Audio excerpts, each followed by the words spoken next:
Yeah, I expect him to be in the World Cup because he's a good player. He's the top scorer now in the Serie B. He did well with Bari, and even though he didn't score against Chile and Paraguay, but he put on some hard work. Qualifying for their second consecutive World Cup for the second time in their history, they will be keen to improve on, I think it's fair to say, a disappointing showing last time in Russia, led by the likes of Hakimi, Ilas Chair, and Ziyech. Morocco will be more than capable of springing a surprise. In a group with Belgium, Canada, and Croatia, they make up what we think could be the hipsters group. And here with me to talk all things Atlas Lions is football journalist and host at Radio Mars in Morocco, Ayoub Basri. Ayoub, how are you today? I'm fine. Good evening. Good evening. I'm fine. Good. And where are you calling us from? I'm from Casablanca, the biggest city here in Morocco, and from my radio station that I work with, Radio Mars. Very nice. Good. So, Morocco, they're at their second consecutive World Cup. Tell us, how excited are you ahead of the big kickoff, and how did they qualify this year?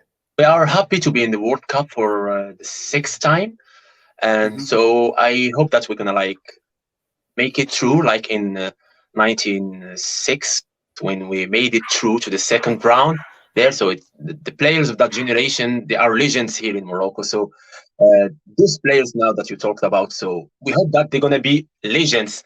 So to do that, we need to make it through to the second round in a group of death against Belgium and Croatia and also Canada with Davis and the other players. So Morocco made it through in an easiest way if we compare this qualification to the last one. So because Morocco, we had like bigger experience, we have like more confidence, because in Russia, it was difficult because we weren't in the World Cup from like 99. So it was a lot of failure. So when we made it to Russia, it was easier. The mindset of the players was better. So we made it through easier. We made it through the group stage. We won all the game in the group stage. After that, we played the playoff game against Congo, against RDC. And I was there in Kinshasa in the first leg. So it was a draw, 1-1. And after that, in the second round here in Casablanca, with a full stadium, we won 4-1. So it was easier for Morocco this time, with more experience. So all the players totally like half of the players made it to Russia. But you talked about the coach. Here is the point. So we changed the coach. The first coach was Vahid Ali Luzic. He was like the main reason we made it to this round, to the World Cup.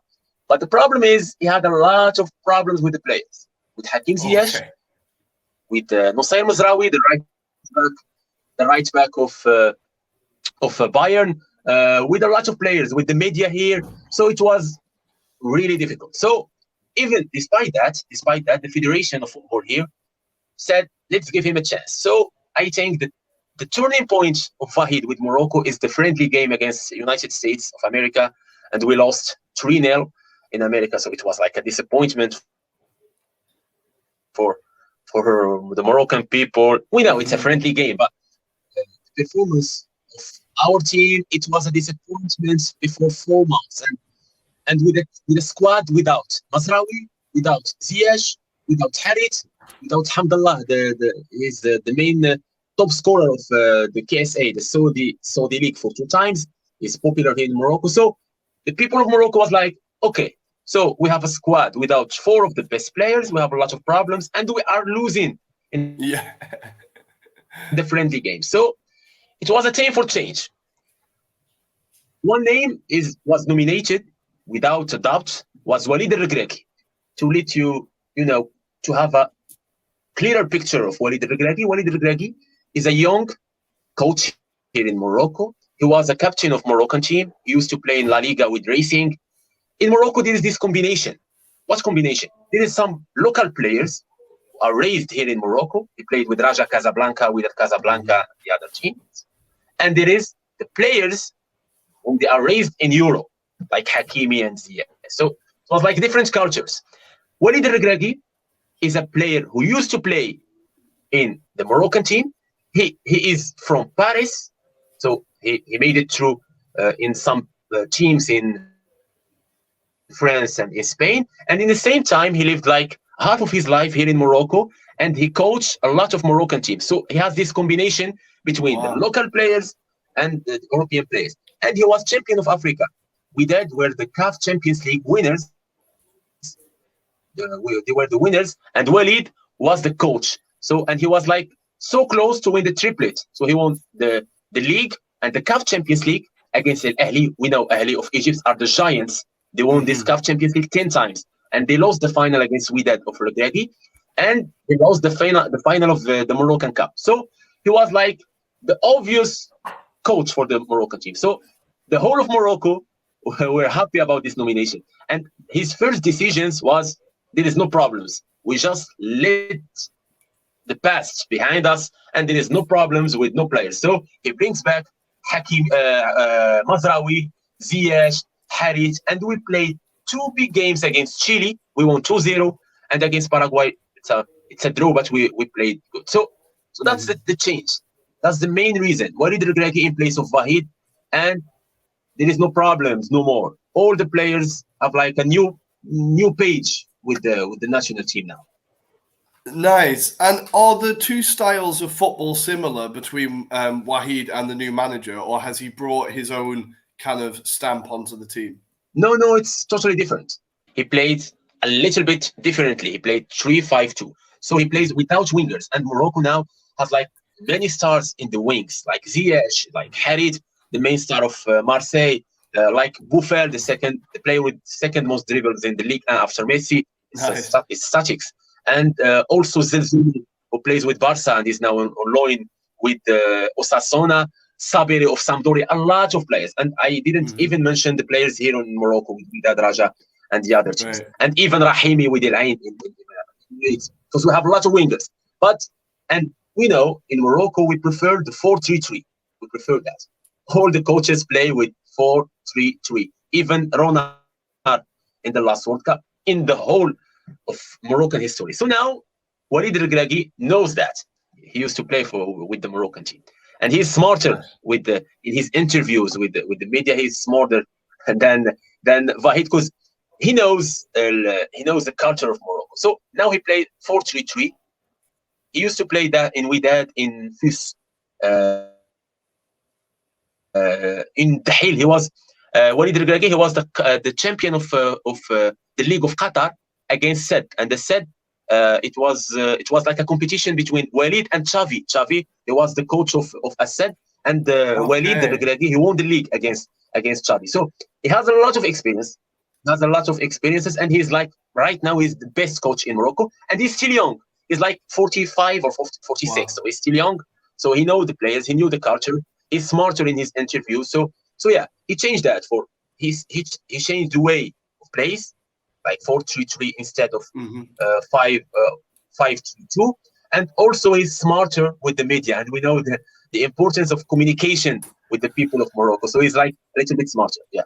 And by the way, it's a curious thing. Wahid, which we respect in Morocco because despite that he made it through to the World Cup. It's the fourth time in his history he qualified a national team, and he was like sent home before the World Cup. He did that with That's unlucky. That's very unlucky. Or he makes people angry. Like, I don't know which one it is. For our viewers and listeners who might not be familiar with the Moroccan team and Moroccan football, who are the players that you think are going to stand out, or players that we're going to learn about this tournament? We know Ziyech, we know Hakimi. Who are the players that you think could surprise us? All right. So if we talk about 4-3-3, I think the main guns for the Moroccan team, the first one is Bounou. Bounou, the goalkeeper of Sevilla. He is the winner of the Zamora trophy last year. Against who? Against Oblak, against Courtois, which is the best keeper in the world, and against Ter Stegen. So he was the Zamora winner with Sevilla, like with a weaker defense than Barca or Atletico or the others. So Bounou we are proud of Bounou. He's a local player. He went from Wydad to Europe. So Bounou is as a keeper.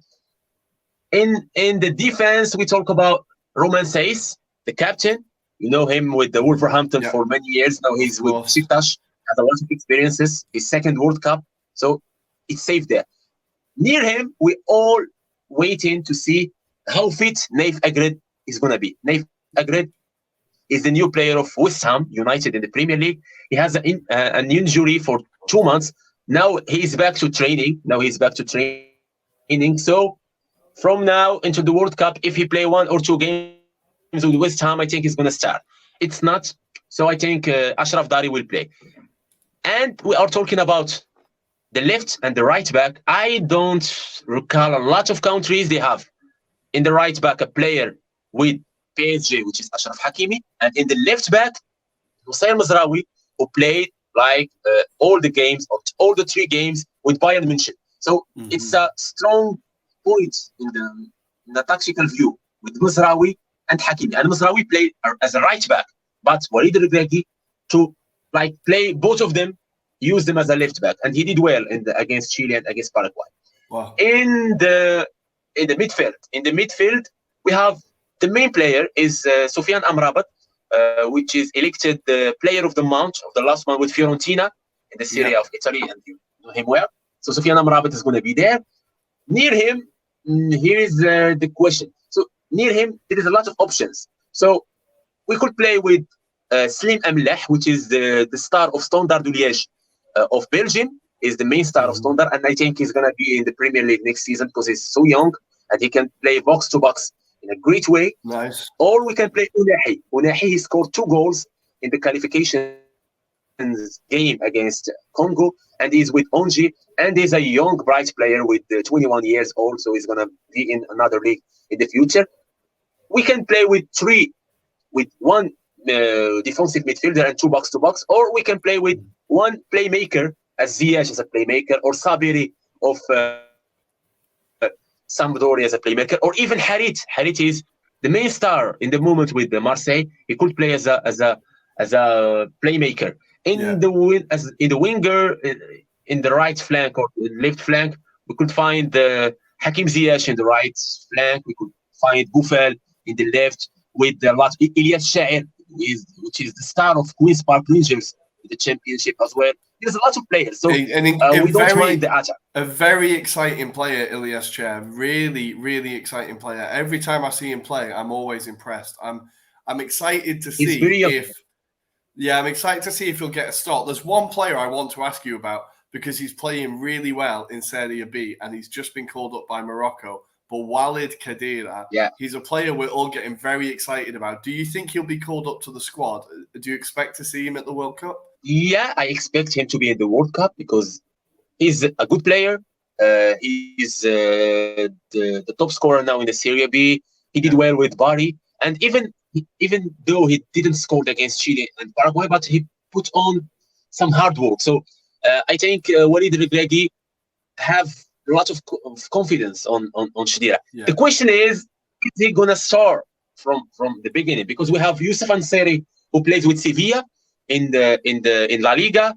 He scored in the last 2 games. He's not in his best form, but we know he's a player who like two years ago he was in the 3rd place of La Liga top scorer. So like he could do that. He scored in the last World Cup against Spain. He scored in all the AFCONs. So there is that, and there is Abdelrazak Hamdullah, which is the top scorer for 2 times in a row for the KSA, the Saudi Arabia League. And we know that the World Cup is played in Qatar, and it's near Saudi, so he knows, he knows what happened there. So I think it's between these 3: Hamdullah, Khedira, and also with the player Youssef Ansari of Sevilla.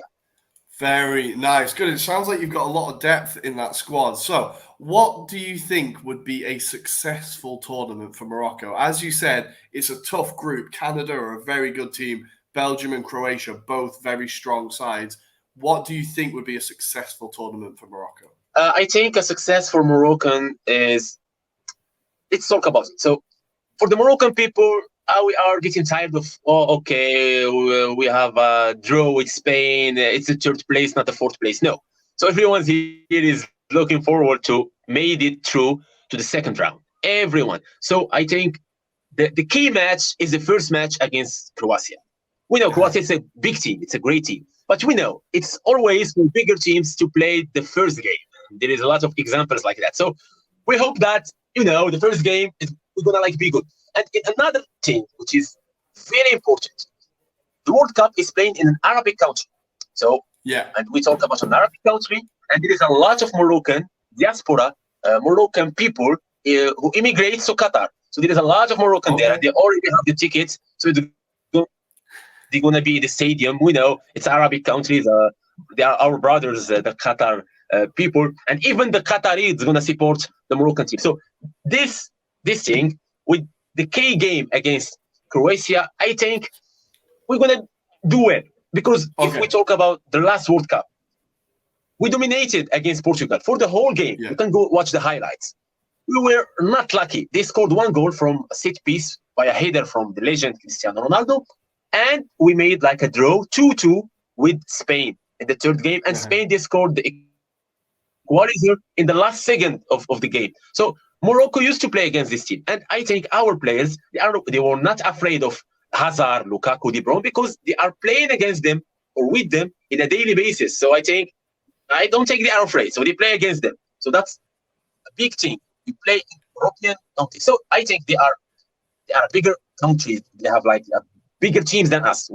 Yes, it's sure, but it's football after all. I think if we made it through, it's not going to be a surprise if we see the depth of the Moroccan squad. So the key game is the first game against Croatia, because if we go to the second game against Belgium and going to play against them for our life, it's going to be difficult.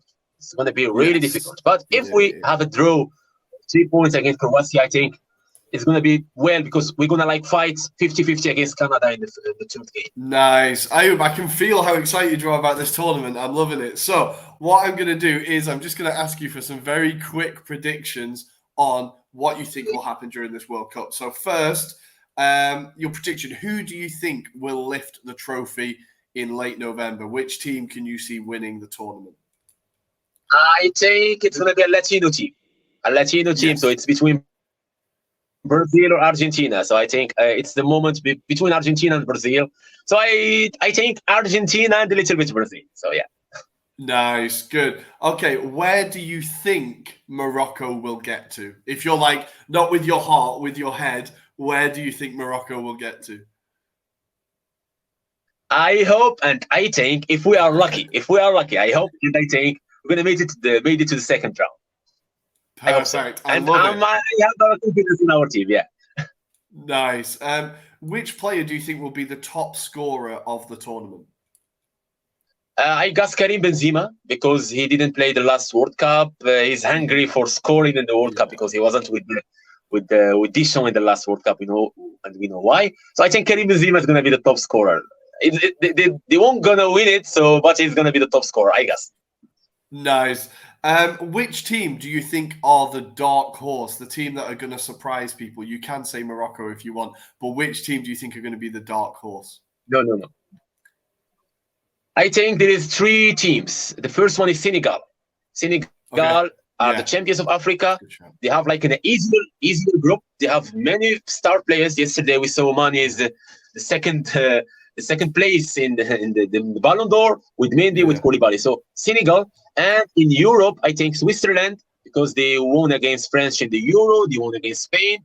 They made Italy disqualified in the qualification. I think Switzerland, and also I think Serbia with Tadic and Vlahovic. So I think Serbia. They've got a very strong team, Serbia. They've got a very strong team. Serbia. It's crazy. And they have a listen of football to Portugal in the qualification. Truly sense of football. Yeah. No, exactly. Yeah. And then finally, the last question: which player do you think will be the player of the tournament?